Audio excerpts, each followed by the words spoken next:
launched this idea of Ka-Foscari International Lectures to host important lecturers and speakers from all over the world. And we have really an outstanding series of lectures since the first one. I recall that the first one was a lecture by Trichet, the president of European Central Bank at the time. And then we have a long list of professors, politicians, poets, and representatives of different fields and cultures. Today, our 24th speaker is Professor Ikenberry from Princeton University. He's another outstanding speaker, another person who represents for us an important contribution, in particular because of his work in international relations. And international relations remain one of the strengths and one of the strategic advantages of Ka-Foscari in the last few years. We want to invest in this new School of International Relations. We want to progress in terms of new achievements and training of new students, well-prepared students, and the preparation or the strength of our students come also from contributions like the one Professor Ikenberry will deliver today. So I'm very, very grateful to him, and I hope that the collaboration between Ka-Foscari and Princeton will be strengthened in coming years, will enhance in coming years, and we will be able to see him again for other lectures in the future.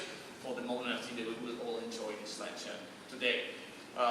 Before listening to Professor Ikenberry, Professor Matteo De Grenzi from the School of International Relations will deliver a short introduction. Thank you all. Thank you, Professor Ikenberry, and have a nice day.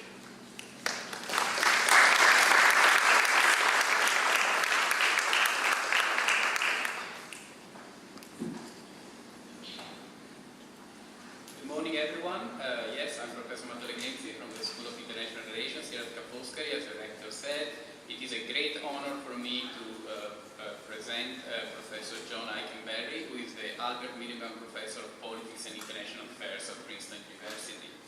He has a cross-appointment between the Department of Politics and the Woodrow Wilson School of Public and International Affairs, and this sort of cross-listing and hybridization between different departments and more generally between the policy world and the academic world is something that we very much want to encourage here at Ka-Foscari at the School of International Relations. So even from this institutional point of view, Professor Ikenberry is a role model for us.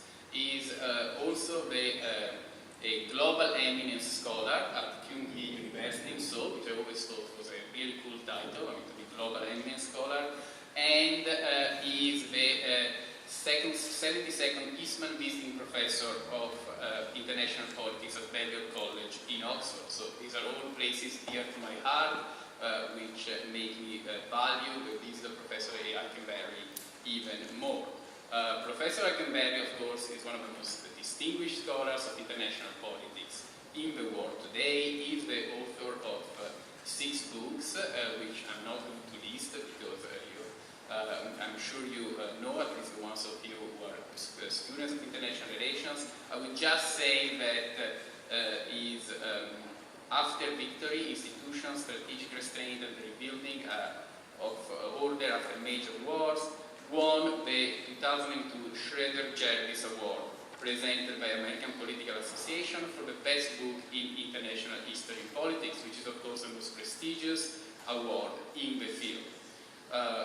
As I said, Professor Ikenberry also has a distinguished policy career. He was a member of an advisory group at the State Department in policy planning in 2003-2004, and also a member of the Council on Foreign Relations Task Force on US-European relations. So again, this is something that we should all take note of and try to imitate here at Ka-Foscari. So without any further ado, please join me in welcoming Professor Ikenberry here at Ka-Foscari. Thank you so much for accepting our invitation.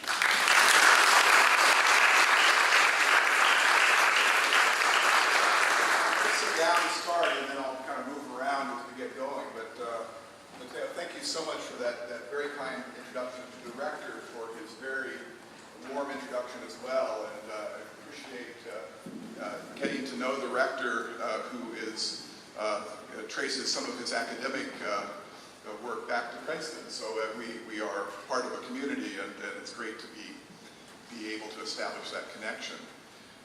Thank you all for coming. I must say this is probably the most beautiful venue I've ever had a chance to speak in.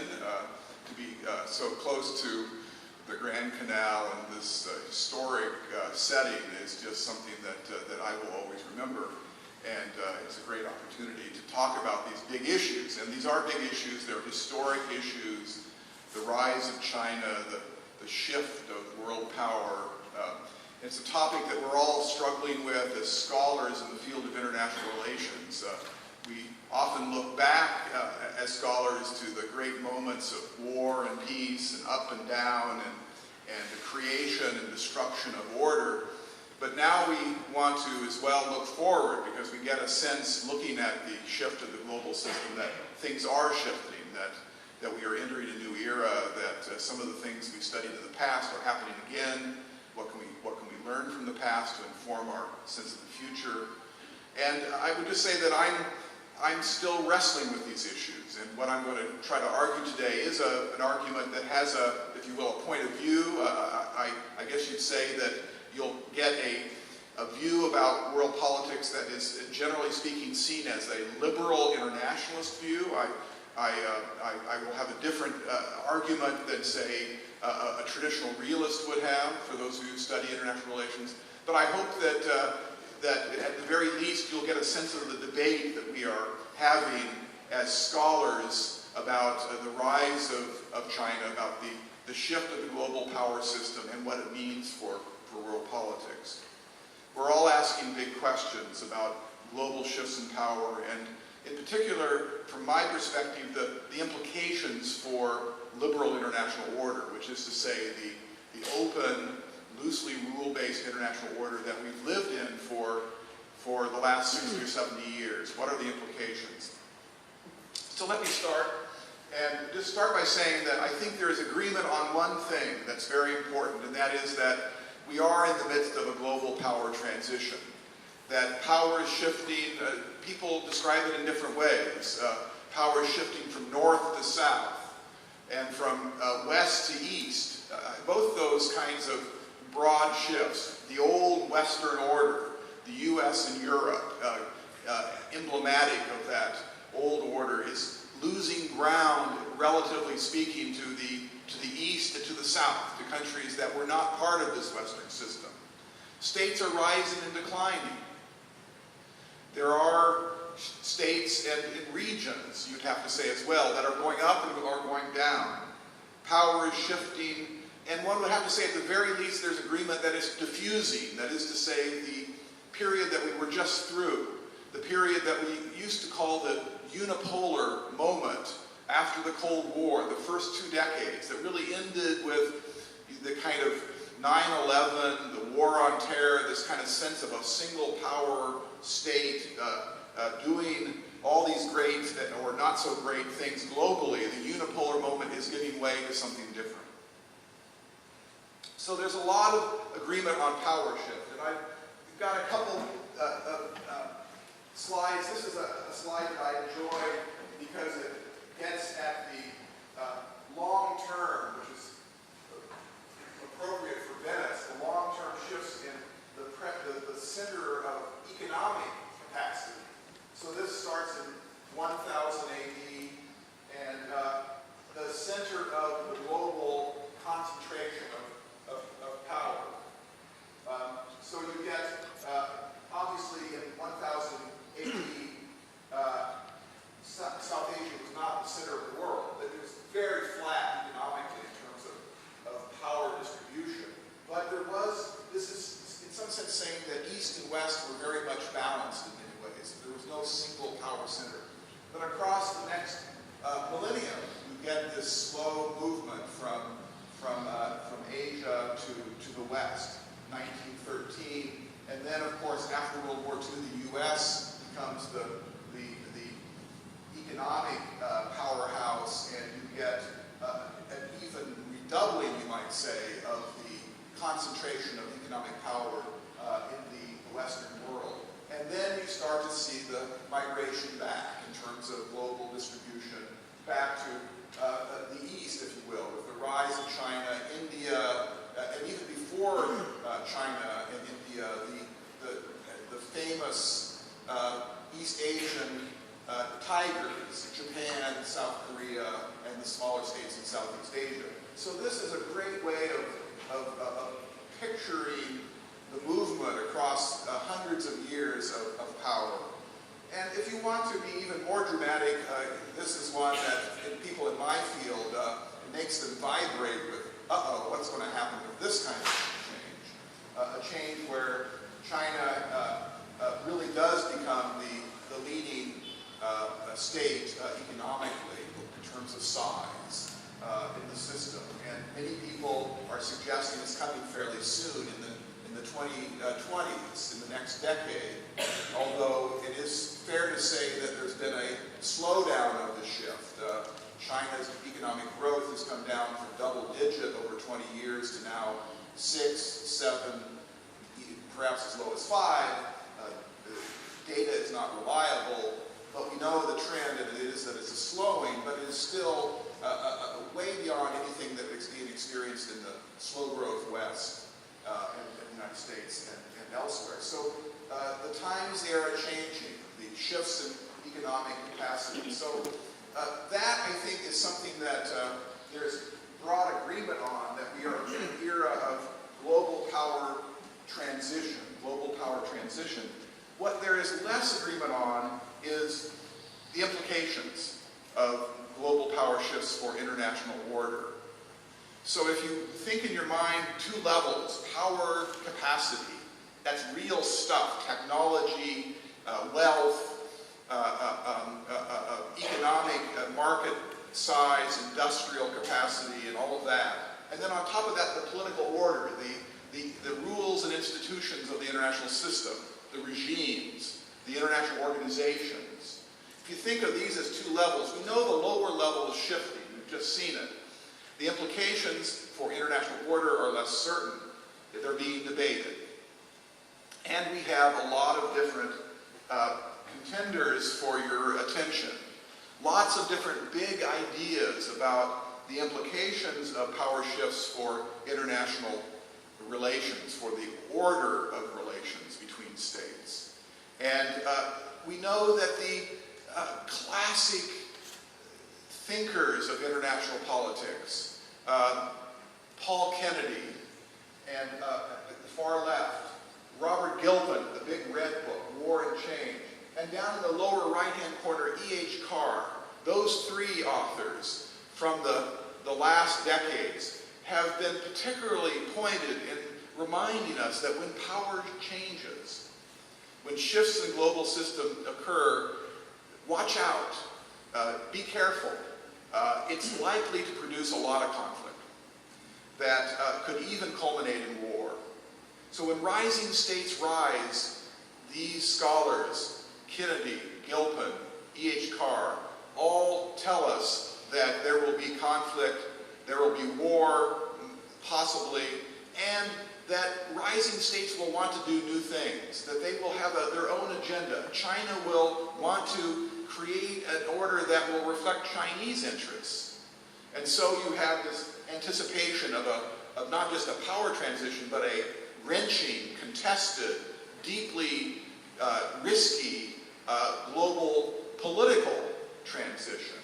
And there's a kind of general image that people have in their head, the pessimists, those who see that this is going to be all very dangerous and conflictual. In their head is a model of the world that has 4 pieces to it. One piece is what I just mentioned, that is to say that as a powerful state rises, it tries to organize the world system to reflect its interests. Makes sense. It's a kind of very realist understanding that a state like the United States after World War II, like China in the next decade, will want to translate power into order. And so the U.S. After World War II did this with all the kind of global institution building it did. China will want to do the same thing to reflect its interests. That's number one. Number two, typically and almost inevitably, great powers decline. That's just the story that we can look from the past and tell, that no state stays on top forever. I'm sorry, it's just, that's the facts of life. No state has been able to take its powerful position and say, I'm going to take my power and make it permanent. People have tried. Rome started with Rome, but it has not occurred. Diffusion of knowledge, diffusion of technology, the spread of ideas and the spread of economic dynamism has always meant that there is a rise and decline story. So that's number two. Number three, as you get that decline in the state, there tends to be what political scientists call a legitimacy crisis, a gap between the powerful state that's declining and the rules and institutions. And it takes different aspects, but part of it is that powerful state's no longer as powerful. It can't enforce the rules. Look at the United States today. It's not seen as powerful in the face of Syria or in the face of Russia in Ukraine or other places perhaps in Asia. So there's a kind of gap between the rules and institutions and the power to maintain that order. And so you get crisis, you get authority crisis, you get legitimacy crisis, and the thing starts to look less stable. And then finally, the fourth movement in this very structural model is a story of the next state that steps up. Today we're talking about China, because that's the state that we're thinking about. And that's the state that's most likely to be in a position to change the system. And so it will then either step up and become a new rule and order builder, or it will be a spoiler. Spoiler means it will be a state that will not be quite big enough to reorganize the system, but it will be big enough to make everybody unhappy, to create problems for order, to get in the way.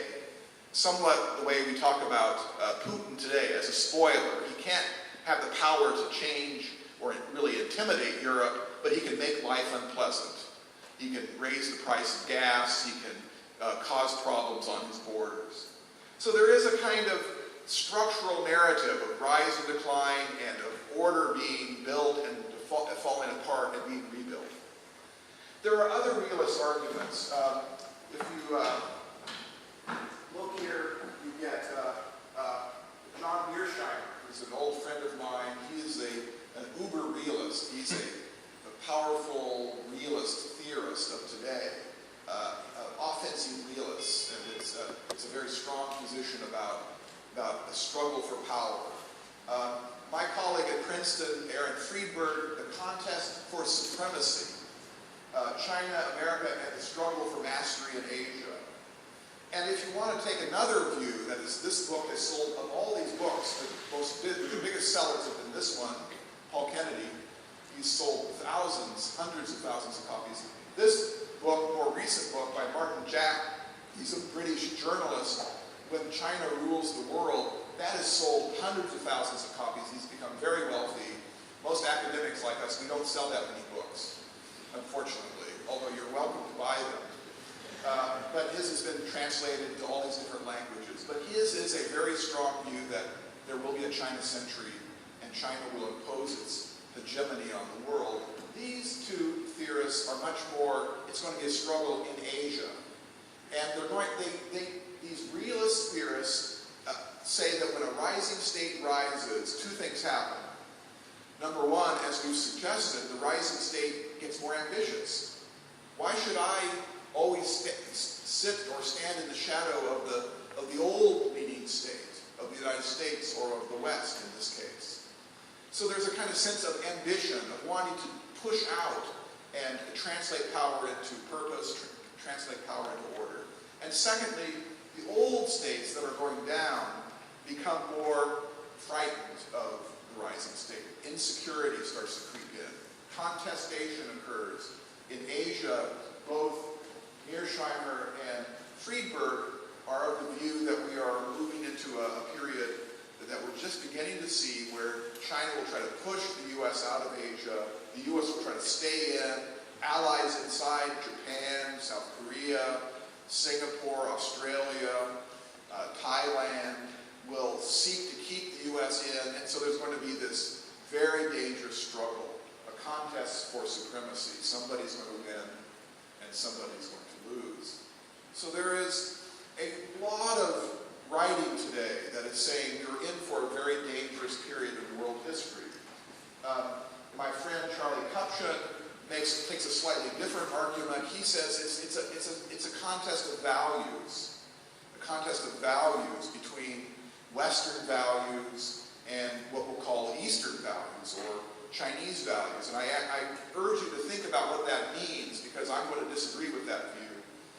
This view by this economist, The Eclipse is a very provocative book that says that the shift in economic fortunes is moving much faster than people thought. A lot of people disagree with him because they see the BRIC countries, China, Russia, India, coming down, Brazil coming down in terms of growth levels. So many people think the eclipse is going to be a slower process, but yes, it is coming. So we have very powerful arguments about the shifting nature of the system, but the question I will continue to pose is, what sort of international order does China want? What kind of system will they use, will the Chinese try to build as they get more powerful? Are there deep divides between China and the U.S., China and the West, over the nature of international order? Does China represent a bloc of countries, not just China, not just Asia, but of rising non-Western states that do have a different agenda? Is it a struggle for authority, as I will argue today? That is to say, is it a struggle for voice? Or is it a deeper struggle over the principles and rules of international order, values and norms? Are there Chinese principles, non-Western principles, that are really going to be the source of the friction? Or is it going to be more about getting seats at the table, about making sure that China and other rising states are able to help direct the existing international order? That's a different argument, and that's the argument I'm going to try to make today. Or to put the question as pointedly as I can, when the world is less American or less Western, will it also be less liberal? And that's the question I struggle with. There is no doubt about it, a kind of slow motion global revolution going on now. In the next few decades, if what we've said so far is true, there will be a moment when China will say, we are the biggest. We are the biggest economy in the world. It's our turn to direct international politics. At that point, two things will be clear to most observers looking at world politics over hundreds of years. One is that for the first time in 500 years, the largest economy in the world will be a developing economy. China will not be, as a per capita basis, as big or as rich per capita as the Western countries, but it will be as big because of the population. Its per capita income is about 20% of the rich Western countries, but it will be the biggest country in the world and at the same time a developing country. And that has implications I urge you to think about. The other development that will be signaled as China rises is that for the first time in 500 years, the largest economy will be a non-Western state. A country that was largely outside of the creation of these global institutions of the state system, and certainly the global institutions of the liberal internationalist period. So this is new, and it's not just a typical rise and decline story that Paul Kennedy has told us, where it's Venice, and then it's Holland, and then it's France, and then it's Britain, and then it's the United States. That's a rise and decline story. Every country had a moment when it was powerful, but that's all inside of the West. This is taking place at a global level. It's taking place when countries that have been outside of that dynamic are now in that world. And it is taking place when that country that will be the largest economy will still be a poor country. And that will have implications. More people, and the implication I wanted to draw is that more people in more places will have more views about how the world should be organized. So in some sense, we can call this a democratic revolution at a global level. You can't simply make global policy inside of Brussels or Washington, D.C. anymore. And in the next 20, 30 years, that will be even increasingly the case. So call it a slow motion global revolution, a democratic revolution of sorts. There's also something that we can say that can help us organize our thoughts today about the rise of China and the future of liberal order, and that is simply to think one more time about what are the types of struggles that a rising state may trigger as it becomes more powerful. And here I would simply say there are three types of struggles that we can identify. The first type is what we'll call a power struggle, and this is what Mearsheimer, Paul Kennedy, Robert Milken, E.H. Carr, those authors I was just talking about, this is what they focus on. That the rising state will try to build out and build a stronger position of control in its region and then globally. So it's a story of power, and it's a story of zero sum. You can't both be the most powerful state in Asia. It will be China or it will be the United States, or it will be neither, but both cannot be the most powerful. So it's a story of building a sphere of influence, a zone of control. It's the old 19th century story of making sure that the countries around you are solicitous of you, that are tilting towards you, are bandwagoning towards you, as the term of art goes. It's what Russia would like to have in Eastern Europe. It's what it's tried to do with Ukraine, but is having a hard time doing. And it's what China would like to do, starting with Taiwan, that is to say, cast its shadow ever more fully in its region. So that's the power struggle. And that's no doubt going on now, and you see it particularly in the South China Sea and the East China Sea on maritime issues. And you see Japan getting caught in the vice grip of the Chinese power surge. The second type of struggle that a rising state may trigger is ideological and value struggle. And this is what I suggested Martin Jack's book is suggesting, that there is a kind of Chinese view, call it Confucianism, call it a kind of imperial view that goes back 1,000 years or more to a view of China at the center of the system, the Middle Kingdom, countries in tribute relationship with China, Japan, Korea, and Vietnam, the kind of sense of hierarchy with China at the beginning. That's a value kind of imagery that many people think is going to be the struggle.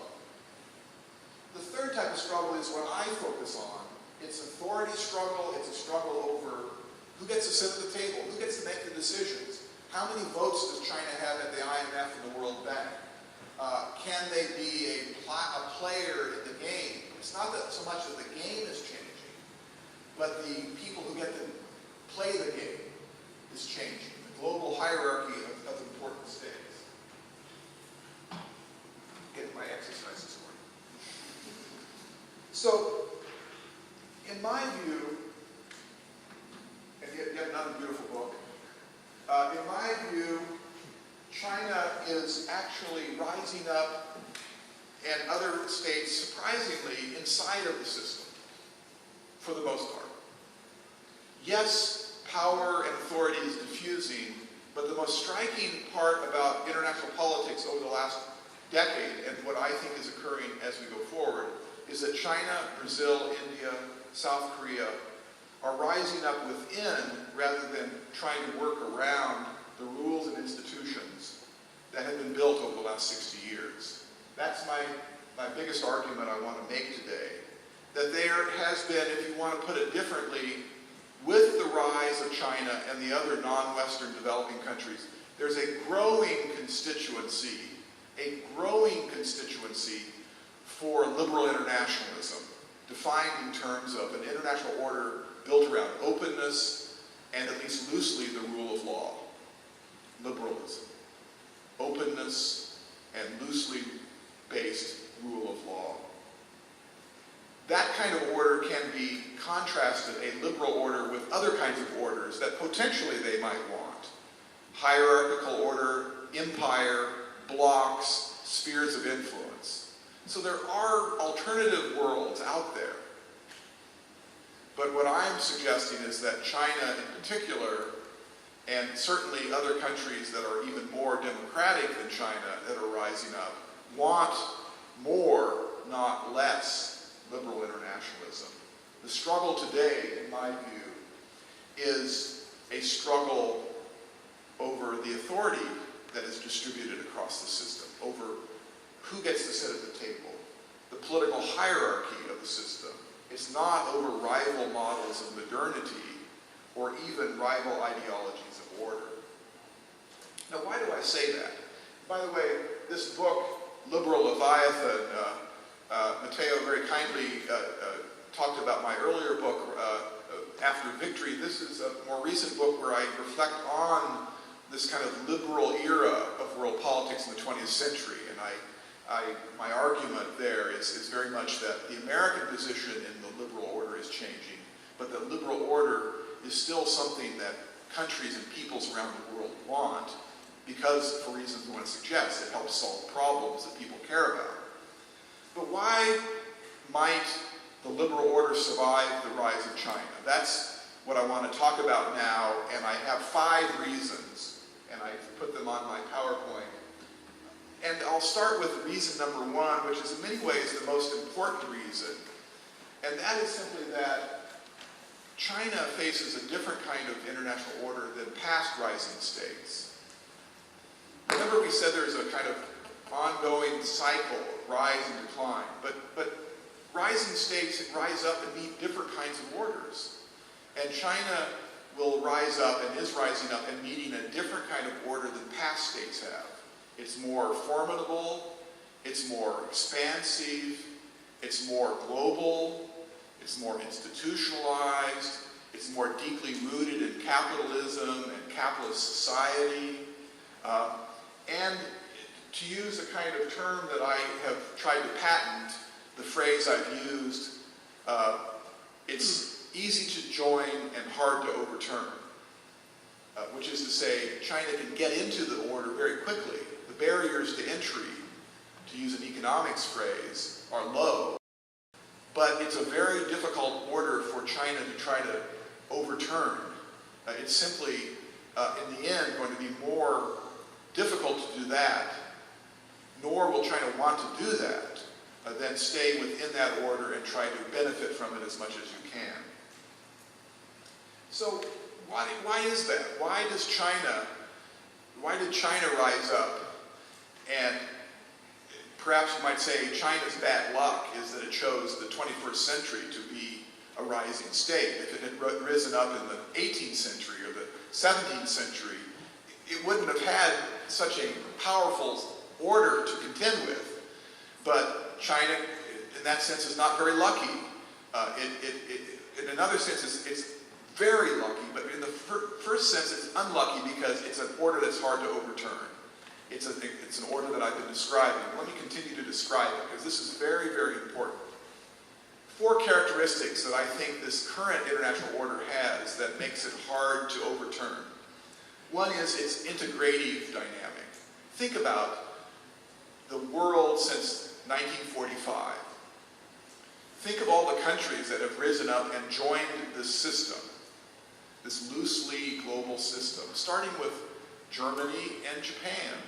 Think about how Germany and Japan, the dangerous enemies of the US and Britain and France in World War II, almost overnight, joining that system. Yes, they were occupied, but they soon became the second and third largest economies in the world, Germany and Japan, rising up, integrating, joining the security system, joining the club, so to speak, the OECD world, the G7 world. So integrating. Think about South Korea. Think about other countries in Latin America and across Asia that have, Eastern Europe now, have joined this loosely liberal international international system. So integrating potential. There are escalators and open doors to get in. Not completely. Some countries still feel alienated from it, but in macro terms, looking at history, looking at 1,000 years, it's more integrative than past orders, and that's the only point I want to make. Secondly, shared leadership. It's not an empire. Some people will call it an empire, a liberal empire or an empire of bases, of security alliances, but there's a lot of shared leadership.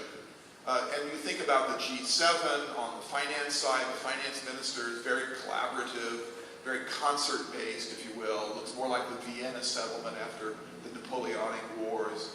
And the G20, there's been an attempt to bring the global governance system, this kind of loose leadership coalition system, the so-called G system, to expand it so that countries that are rising up can be inside of it. So the G20 now is the place for global governance, aside from the Security Council.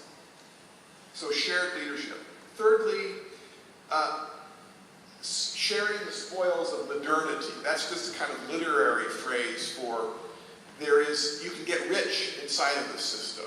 Just look at China. But before that, look at Japan, look at Korea. That is to say, you can trade, you can invest, you can grow. And so in that sense, you can gain wealth through participation in the system. You don't have to work around it to get wealthy. And so, again, that's different than a classic 19th century empire. There's much more distribution of benefits, but not completely. There's still a lot of inequality inside of societies and across societies, but we're really talking about relative characteristics here. And then fourthly, there's been some pluralism in the system. That is to say, there's accommodation for diversity. And here I would say that there are at least 3 different development models that have all been coexisting inside of this order. One is the most despised and most ridiculed. We'll call it neoliberalism.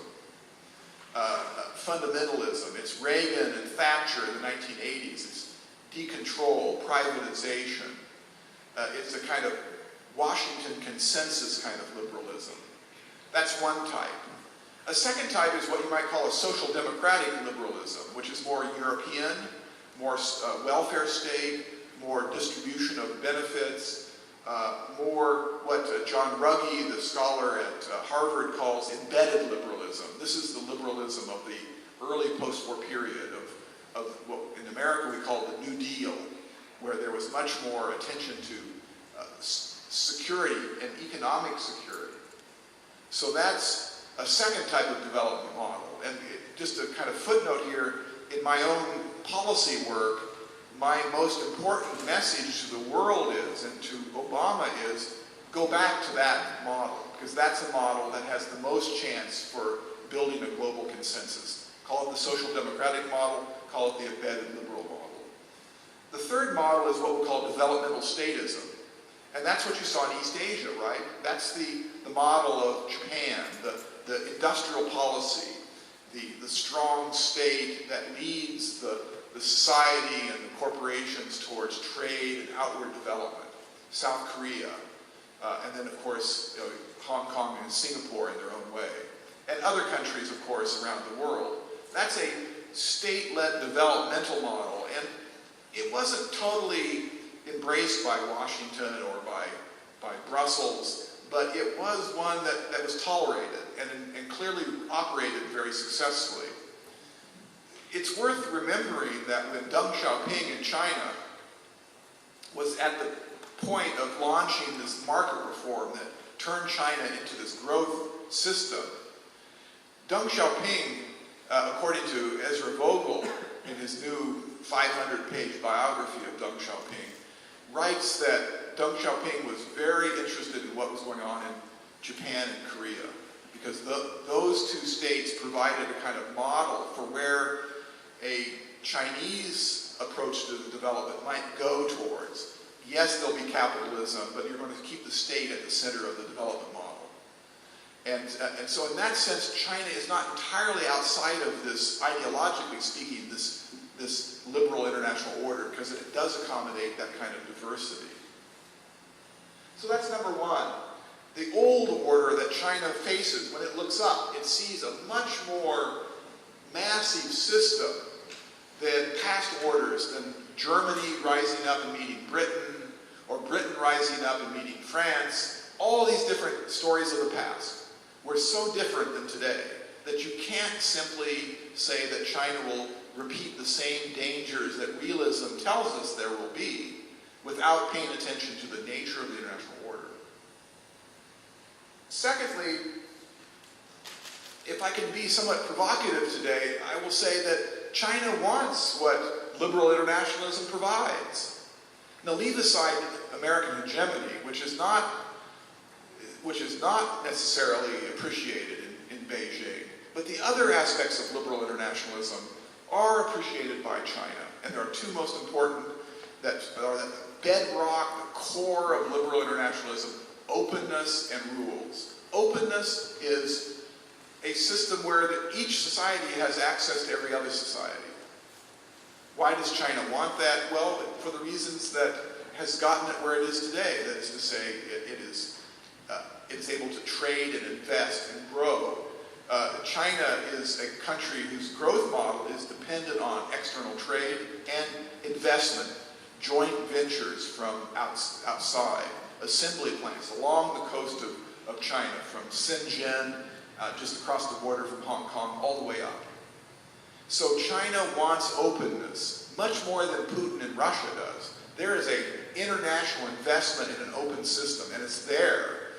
Whether ideologically you want to call it liberal internationalism, you don't if you're Chinese, but that's what it is. And secondly, rules and institutions. Why is that? Well, this is another argument I've been working on, which is to say that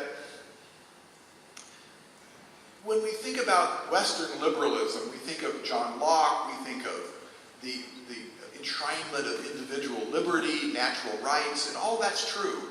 But liberalism was also a very kind of cynical ideology for allowing people to protect their interests. After all, John Locke was talking about property, the right to individual property. It's about creating a liberal order, which is to say a rule of law that delimits what powerful actors can do, so as to protect your equities. So liberalism is not simply, beating your chest and saying, I'm a liberal, I believe in freedom and individual rights. It's about, I've got 50,000 euros and I don't want anybody to take them from me. It's about equities, about protecting what you have, about trying to give it to your children. So liberalism was in some sense a struggle that played out over 250 years for people trying to figure out, how can I know that tomorrow I will not lose everything I have today? And what you do is you build rules of law, you build institutions that make it harder for power to take things away from you. China will want that. And China wants it now. It joined the WTO. Why? Because it wants to protect itself from the kind of indiscriminate and arbitrary abuses that come when countries look at China and say, that they're getting rich. We've got to find a way to stop them. So China wants to be able to protect what it is getting from its successes in the system. It wants a rule of law system up to a point. So my second argument is really an argument about liberalism, and it's more of a philosophically speaking, a C.D. Macpherson theory or intellectual history of liberalism, or Ernest Gellner. It's less about individual rights and natural rights. It's more about protecting what you have. Third argument is that China and rising states are not a bloc. And one of the arguments that is implicit in the theories that I suggested are out there, the pessimistic theories, is that China will eventually kind of build a coalition around it. That it won't just be China trying to build a new order, but China will pick up allies and will pick up ideological fellow travelers, to use a Marxist term. That they will pick up India and Brazil and Turkey and other countries that just don't like Western liberalism or America. And so that is the image of kind of China as a new hub for a different system. This is not happening. And it's not happening for a lot of complex reasons, but it's not happening because of the fact that the interests of these states are so different. We use the term BRICS, and that's John O'Neill from, I guess, Morgan Stanley. I run into him in London at the LSE a lot, John O'Neill, and it's a very evocative term.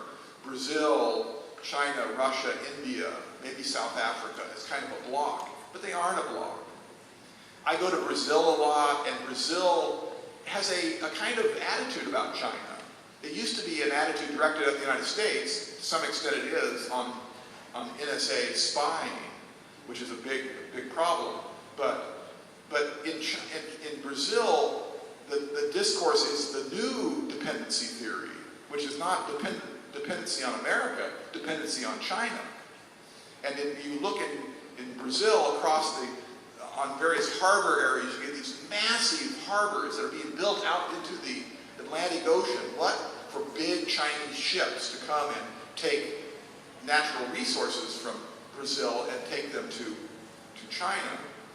The critique of China as an agent for deindustrialization, taking industrial jobs away from Brazil. So this is not a story of all these non-Western states getting together and saying, let's do things differently. There's a lot of different divisions, and when the United States Treasury Minister went down to Brasilia to meet with his counterpart, they issued a statement criticizing Chinese monetary policy and the undervalued yuan currency. When Obama went a year and a half ago to Brasilia, before Dilma decided she didn't want to meet really over this NSA spying issue, the two of them met, and there was a little mouse in the room who told me what they said at their private meeting, and this little mouse that was in the side of the room told me that Obama asked Dilma, the leader of Brazil, well, what is your agenda?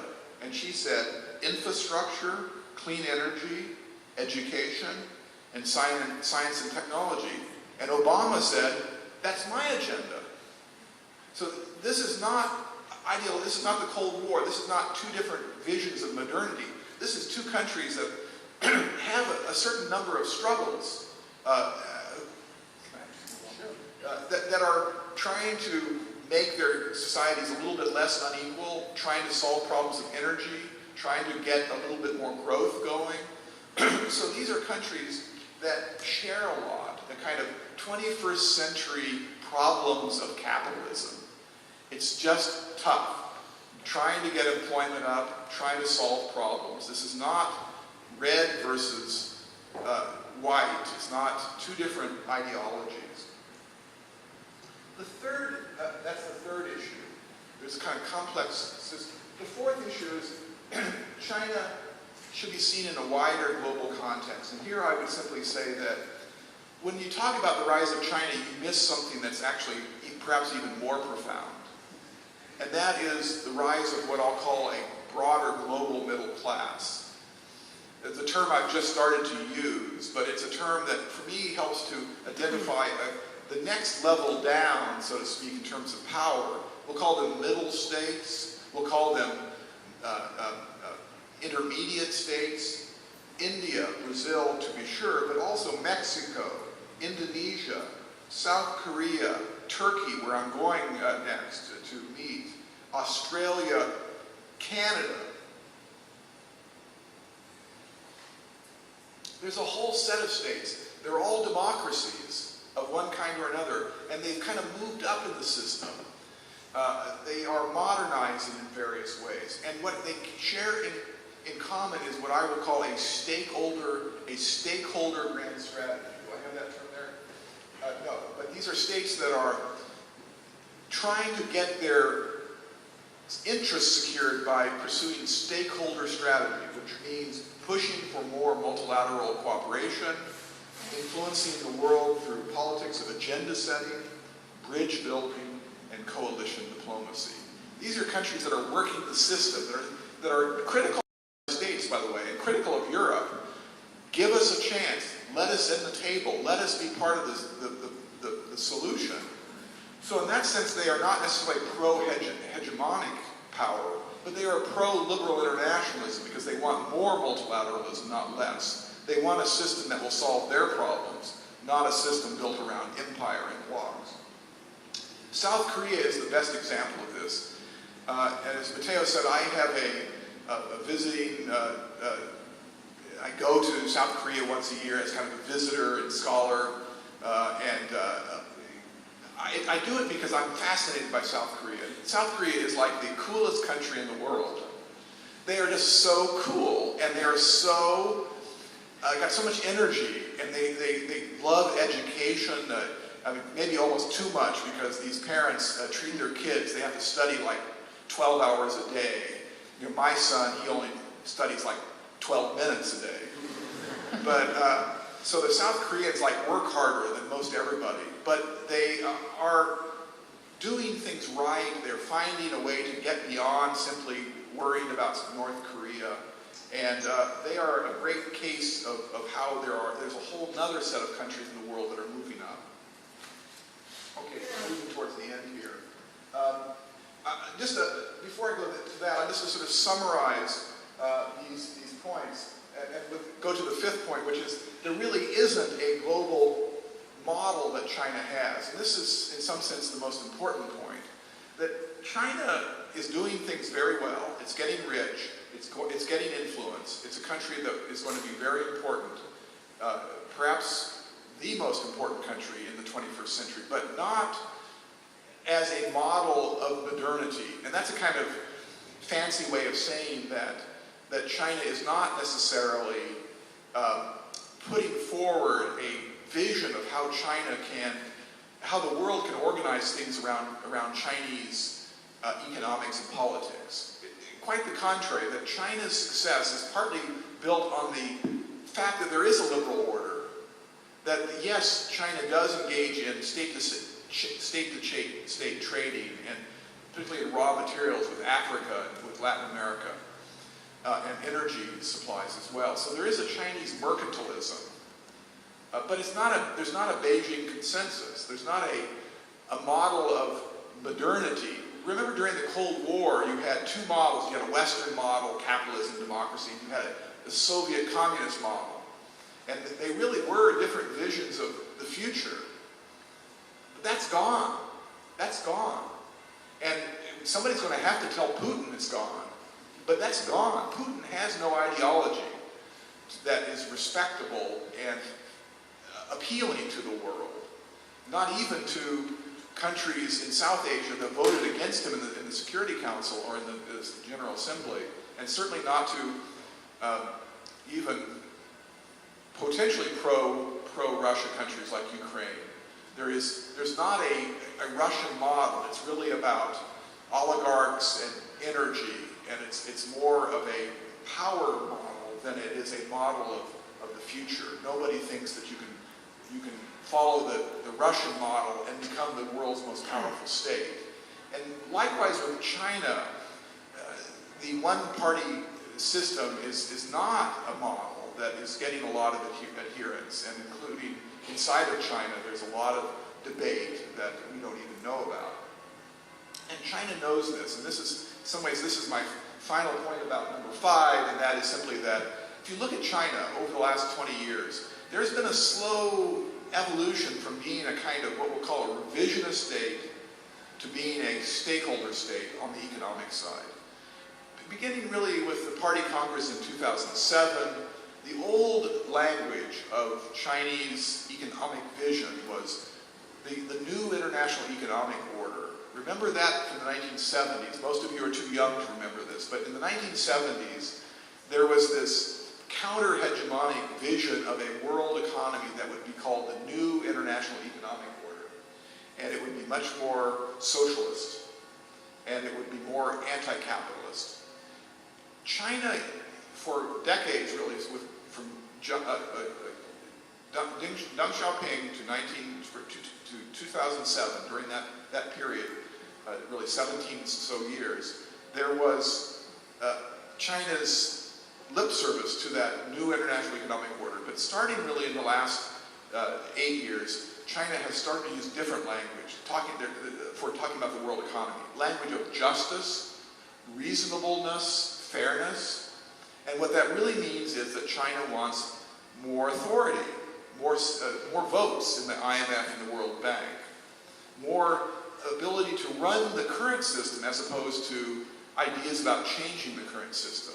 It's about authority, it's not about ideas or values. So there is a kind of status quo quality to China when it comes to economics. It doesn't want an overturning of the system. If you ask China and Chinese leaders, what is your wish list on the economic side? 3 things. Number 1, more votes in the multilateral institutions, the Bretton Woods institutions, IMF, World Bank, WTO. Secondly, more influence in the leadership groups, G20. And thirdly, over the longer term, internationalization of the renminbi, of the yuan currency. And that would be a big deal. And we could talk about that in question and answer. Why would the dollar, the American dollar, is the so-called reserve currency. And it's a little secret, but that gives you a lot of advantages. Don't tell anybody. China knows it. And of course, back in the 60s, the president of France, Charles de Gaulle, knew that the dollar's role in the world economy gave the U.S. the ability to export adjustment onto other states and so forth and so on. So China wants that. But to get that, for China to get that, it's going to have to create an economic system that will lead people to say, you know what, I don't mind, I'd like to actually keep my value of my wealth in a Chinese currency. No one wants to do that now.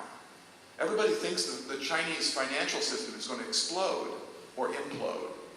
So to get your currency to be one that other countries will want to use for transaction and for reserve asset, where people will store value in your currency, holding it in your banks, you've got to create confidence. You've got to have a rule of law system. So for China to go up in the world economy, it's going to have to go down into its own society and start fixing it. And that brings it closer to the system, closer to the status quo, rather than further away. So that's really where I would leave this. China and Russia are not revisionist states in the fullest sense of the word. They're clearly wanting to have more authority in their own system. They want to have more authority in their neighborhood, but they are not countries that are, particularly China, stepping forward with a different vision of the international system. And I want to just end by, since I've been optimistic today, I've been trying to say that the realists don't have all the truth. I would just simply say that, in conclusion, that coming back to the big picture, China and the United States, it's true, there's going to be a lot of danger. China is a rising state. It will want to have more authority. It is building its military at the level of 12% increase in its military budget a year. It's been doing that for a long time. It can afford to do that. It doesn't even need to increase the percent of GNP on military. If you have an economy that is going to double every 12 years, and shorter than that if you're growing at 8 or 9%, but if you're growing at 5 or 6%, it takes a little longer, but you can't over those decades. You can simply spend the same amount of GNP on defense and your defense budget will double. It's the magic of compounding. And so China is going to be more militarily powerful. It will soon, someday, have the second largest navy in the world. Right now, the Japanese have an amazing navy. No one talks about it, but the Japanese are a major naval power. And they know how to do navy. They are a major navy power. They have been such since the 19th century. But China is becoming bigger and more powerful. How will we avoid this clash between America and China? I've told you some reasons why China may not want to change the global system of rules and institutions, but inside of Asia, there will be problems of power transition. And my final remarks are really about the sources of restraint. And as a scholar, this is the book I wrote after victory, it's about restraint. The great powers over the centuries have struggled to find ways to restrain great power competition. And we've learned a few things. We fought a few wars, but we do know that there are ways for great powers to restrain themselves, and we know even more importantly, there are reasons for them to restrain themselves. And here in Asia, there's a reason for the United States to restrain itself, there's a reason for China to restrain itself, and then there are some macro reasons. So 3 reasons why I think there are possibilities for keeping the system from blowing up in Asia. The strategic dilemma for the United States is that every one of America's allies in Asia is tied to China for economics. South Korea used to be America's leading trade partner. Now South Korea is now trading with China more than with the United States. So too Japan. So too Singapore, Thailand, Australia, overwhelmingly tied to China for natural resources. Indonesia always was. There wasn't quite that connection to the West. But the overall vision of Asia is where you have states from Northeast Asia to Southeast Asia that are tied to the United States for security. The U.S. has allies all up and down the region, but they're all tied to China as well for economics. So to use a little term, these are countries that are tied to the dragon for economics and the eagle for security. The dragon for economics, the eagle for security. And this means that the United States cannot get too aggressive with China because all of the countries that are so-called frontline countries don't want to jeopardize their economic relations with China. So to create a Cold War, to try to contain China, is not going to work when your allies that you depend on don't want the boat to be destabilized. So the U.S. has to pursue a policy which, like Goldilocks, not too hot and not too cold. Not too hot, that is to say not too aggressive, and not too cold. The U.S. can't kind of pull back and say, nothing, we won't have any security partnerships. The U.S. has to be very deliberate, very careful. China has a security dilemma, and that is that if they get too aggressive, what does everybody in the region do? They flock to the United States. They say, let's go back to the country that's providing security. So China has a problem of provoking a backlash, or what diplomatic historians have called the problem of self-encirclement. This is post-Bismarck Germany.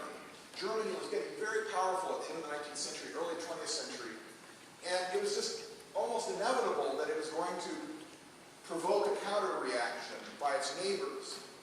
And Bismarck, the great leader of Germany, provided a strategy, a brilliant strategy of trying to reassure its neighbors. But once Wilhelm II, Kaiser Wilhelm, who was not quite as good at geopolitics as Bismarck, he just got Germany in all sorts of danger. And it created what we call the problem of self-encirclement. China has to be very careful if it gets too powerful, too aggressive, if it starts trying to bully Japan, bully South Korea, bully ASEAN. Those countries are going to pull back from China. So both the United States and China have incentives for restraint. And finally, and this is where I'll end, the old image of geopolitics, rise and decline, power transition, we've been talking about this ever since the Peloponnesian War and Thucydides and Athens and Sparta. But today we live in a different world. This isn't Greece in the 430 BC era. This is a global system with so much more interdependence, economic and security interdependence. And so China and the United States, while they're going to be rivals and they may be contesting for supremacy in Asia, they are simultaneously trying to cope with the implications of a world where they need each other to solve problems. You can't solve global warming without China if you're an American, and you can't can't solve your environmental problems inside of China without help from the outside world.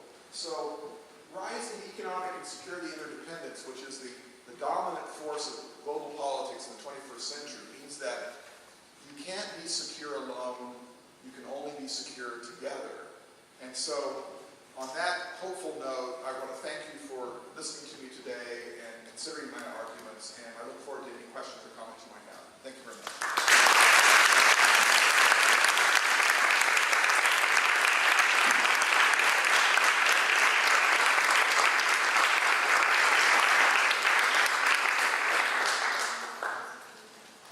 Thank you so much, Professor Eichenberry. I think that was absolutely great. I myself have tons of questions, but I think we should give a chance to the public to start off. We have about 15 minutes or so for questions and answers. So I will open the floor to questions from the audience. Please introduce yourself and briefly state your questions. I'm Matteo Lian. I'm a postdoc here. Thank you very much for a really terrific lecture. My question would be, how do you judge the pivot to Asia proposed by the Obama administration? Because it looks like an attempt to contain China in a certain kind of way. Because the pivot is diplomatically looks like encirclement. Military, it has really tough position against China, and economically, the idea of proposing Trans-Pacific Partnership looks like another way to limit the Chinese influence. So, given this consideration, how do you judge the Obama strategy versus China? That's a great question, and thank you so much for that question. I guess I would say that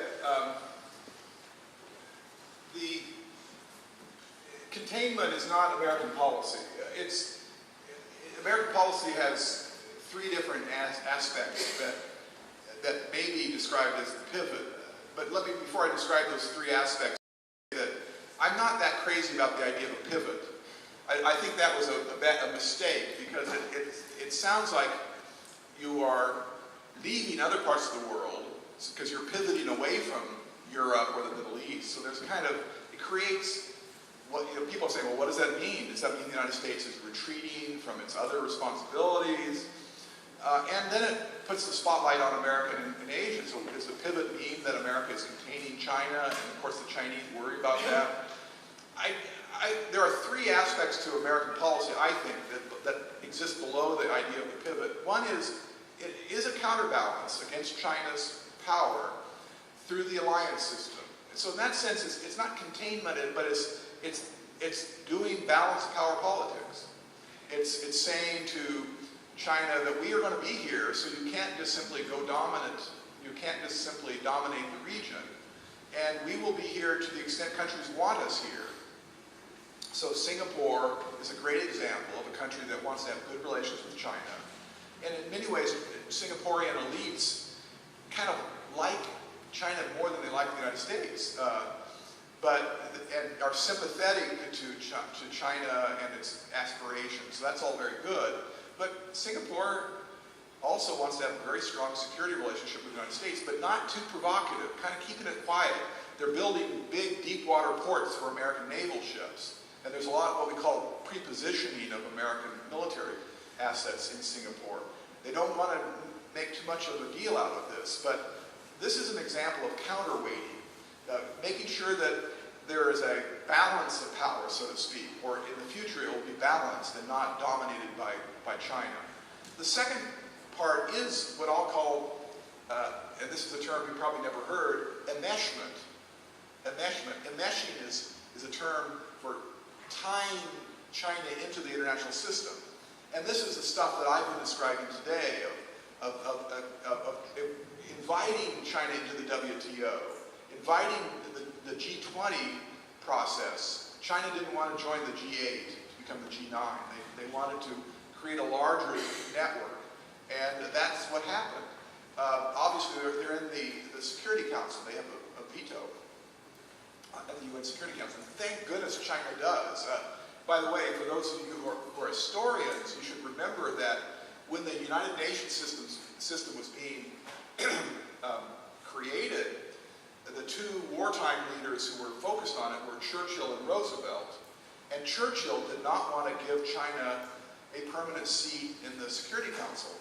At that time, it was nationalist China. But Roosevelt did. Said China is going to be a great power of the future, and you've got to make sure that they are one of the permanent members of the UN. That was a very good, I love Churchill, but Roosevelt got the better deal on that one. He got the future right. And they were both drinking brandy late at night, talking about this, and they were arguing. But that was kind of a fateful moment. If that had gone the other way, then today China would not be in the Security Council. They'd be on the outside looking in, and the Security Council is almost impossible to reform, and that we would have a crisis. How do we get China, who has to be in the UN Security Council, how do we get them a permanent seat? Thank goodness we don't have to struggle on that one. And it was due to just a little, it went one way rather than the other way over one dinner and drinks one night. And so, anyway, so enmeshment, getting China into the system, with the idea, it's a liberal idea, realists don't like this idea, but it's an idea that China gets into the system, they become more comfortable with the system, they start to take on liberal norms, they start to speak the language of liberal internationalism, of multilateralism, and so that you kind of socialize them into the system, and that's all good. So counterbalance, enmeshment, and the third thing is regional institution building, which is to say, trying to build regional multilateral structures in Asia. And the Asian Summit is the new example of this. Which includes India and Singapore and the U.S., but it includes ASEAN, the 10 ASEAN countries, and of course China, Japan, and Korea. And that is a very large regional forum. That's a good forum from an American perspective, because that having India in is very important for kind of creating pluralism inside of Asia that doesn't make it just dominated by China.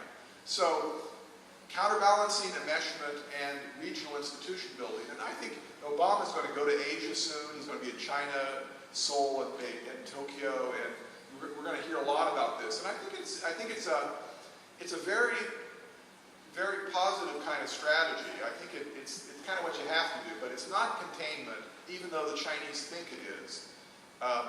It really doesn't. It's premised on China being a kind of growing power, but you want to kind of bring out the best of China, so to speak, from a Western perspective.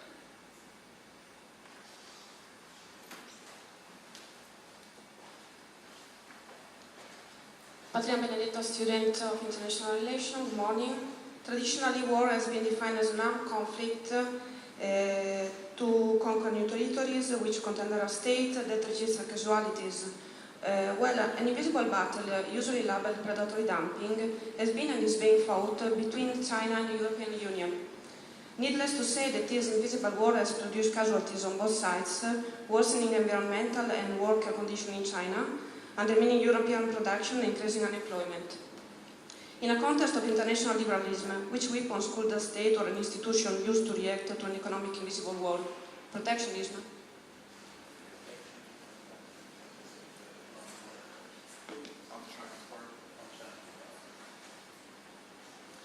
Well, I'm not sure I can give you a good answer, because there are lots of worries about Chinese economic trade practices. I follow it a little bit, but I guess what I would say is that there are mechanisms that are being used today. China is using the WTO dispute settlement mechanism, and the EU and the US are using it against China. So they're all using it against each other. The most recent case was a case on the rare earth that was pursued against China, and the WTO dispute mechanism ruled against China. And we're still kind of trying to see to what extent China, once it's identified as a violator WTO norms, whether they make changes. They're subsidizing solar panels, lots of different ways. I must say that the U.S. is subsidizing too. We're all playing this game. The Japanese are still protectionist on rice. So it's not as if China is the only bad country in the system that is dumping and subsidizing. But when the world decided that it was better to have China inside the WTO rather than outside, that was a commitment or a judgment that over the long term,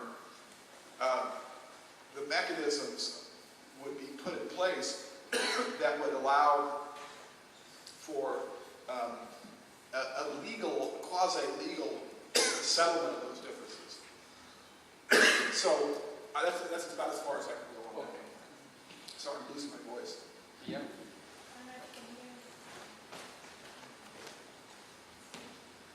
Hi, my name is Angela Morigi. I'm a research fellow here at the university. Thank you for your lecture. I'd like to pose a question and just make a consideration. The first one is what you think about the role of Central Asia in balancing or influencing the geopolitical order, as you've talked so far. And the second one is a consideration. I've lived in China and the US for a while, and to me it seems that if we were ever to be worried about the rise of China, it would be more because of a struggle for resources.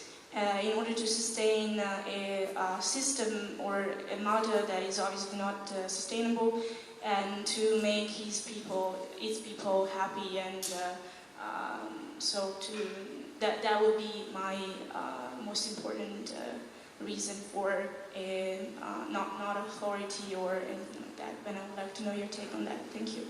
Yeah, that's a great question and a great comment because, and I don't disagree with it, I think that you're right, that when I teach China in my classroom, the first thing I talk about is resources and the way in which the Chinese economy is premised on ever more expanding access to resources.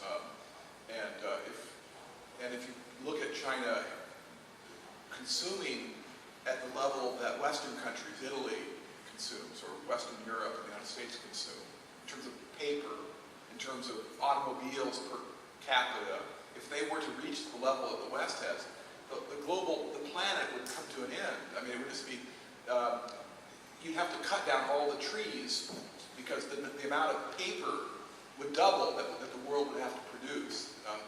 And then you go on to the other resources. So I think what we have to hope for is, number one, that economists are right, that as resources become more scarce, price goes up, and that creates incentives for innovation and for substitution. We have to hope that in China, the unpleasantness of pollution, which is very real, I don't know whether many of you, I'm sure some of you are Chinese in this room, some of you have visited China recently.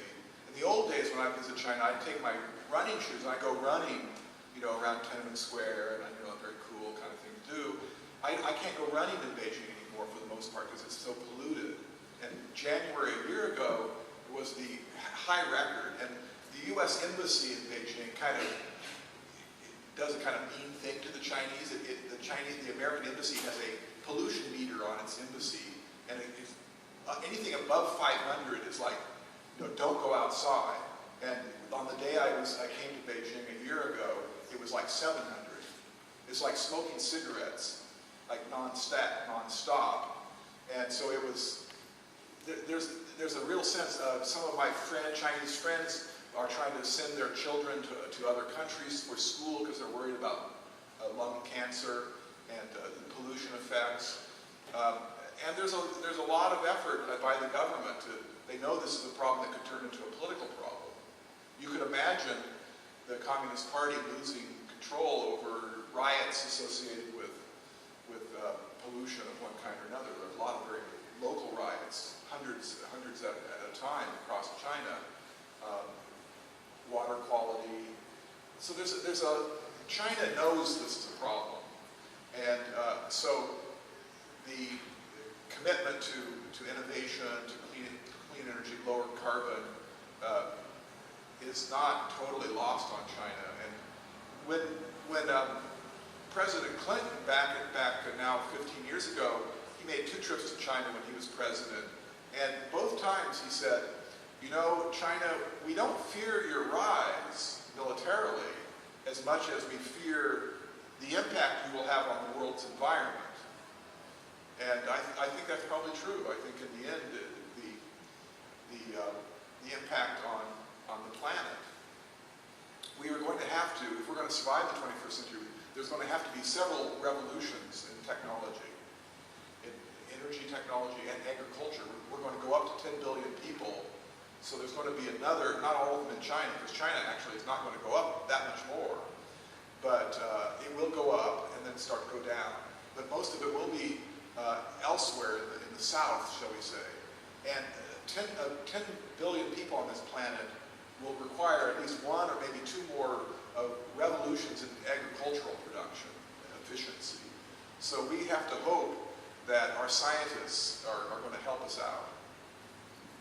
Great, thanks a lot. I think now we have to bring this to a close. I sort of selflessly restrain myself on my own questions, but I hope that this is very much the first of many visits at Ca' Foscari for Professor Ikenberry. So thank you so much for coming, and please join me in thanking him for being here with us. Thank you so much.